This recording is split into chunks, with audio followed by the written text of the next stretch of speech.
તમે ક્યારે એવું વિચાર્યું છે કે એક દિવસ હું જીમ જોઈન કરીશ, યુટ્યુબ ચેનલ ચાલુ કરીશ અથવા કંઈક બિઝનેસ ચાલુ કરીશ, પણ એ એક દિવસ ક્યારેય આવતો જ નથી, કારણ કે એક્શન વિના વિચાર એ માત્ર સપનું છે અને એક્શન વિનાનું સપનું એ જિંદગીભરનો પસ્તાવો છે. વિચાર તો બધાને આવે, પણ તરત જ એના પર એક્શન લે અને કામ ચાલુ રાખે સતત, એને દુનિયા યાદ રાખે. જેફ બેઝોસનો ઓનલાઈન બુક સ્ટોરનો આઈડિયા આજે એમેઝોન એમ્પાયર છે. માર્ક ઝુકરબર્ગની નાની હોસ્ટેલ વેબસાઇટ આજે મેટા છે, જેના પર બિલિયન્સ ઓફ એક્ટિવ યુઝર છે. ઇલોન મસ્કનો ઇલેક્ટ્રિક કારનો ક્રેઝી આઈડિયા એમને ખૂબ આગળ લઈ ગયો. આજે ટેસ્લા, સ્પેસએક્સ અને એક્સ દુનિયા બદલી રહ્યા છે.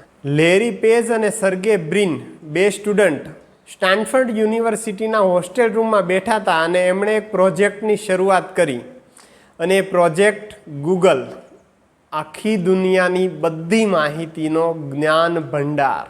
આપણે ઘણી વખત પરફેક્ટ ટાઈમની રાહ જોઈને બેઠા હોઈએ, પણ ધીરુભાઈ અંબાણીએ એવું વિચાર્યું હોત કે પૈસા આવે પછી શરૂઆત કરું, તો આજે રિલાયન્સ ગ્રુપ હોત જ નહીં. યોગ્ય સમય તો ક્યારેય હોતો જ નથી, પણ જો યોગ્ય એક્શન લેવામાં આવે તો દરેક સમય યોગ્ય બની જાય. જિંદગીના દરેક બહાના પાછળ એક ડર છુપાયેલો હોય છે, સમાજનો, લોકો શું કહેશે તેનો, અને ફેલિયરનો. ફ્લિપકાર્ટ, ઓલા, બાયજૂસ, બુક માય શોઝ અને ટાટા ગ્રુપ, આ બધી મોટી મોટી કંપનીઓ એક નાના વિચારથી જ શરૂઆત થયેલી છે.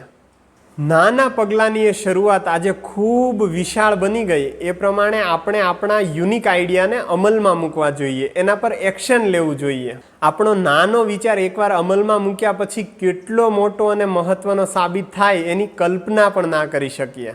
વિચાર એ બીજ છે અને એક્શન એ પાણી છે. બીજને પાણી નહીં મળે તો એ ક્યારેય વૃક્ષ નહીં બની શકે.